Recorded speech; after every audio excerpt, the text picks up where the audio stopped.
have the stencil up on her brow, and I'm just going to start at the tail end of her brow, just stamping the product from where the arch at the back of the brow starts and just going all the way down. I'm just super lightly dabbing towards the front of her brow. I want to keep the darker color at the back, and I want to get lighter as I go. I'm going to remove this, and we're going to have a reveal.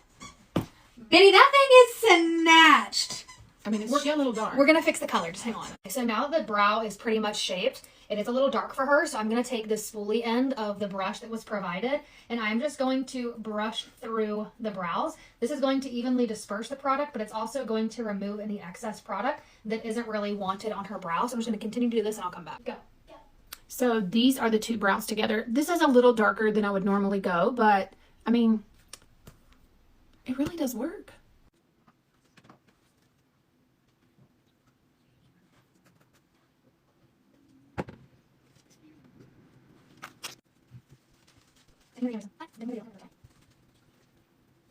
Snatched up to Jesus. I don't have on any other makeup, but I mean, I say they look pretty good, and I'm going to tag them below. I'm also going to tag the coupon code that you can use to get a discount, but they look pretty good.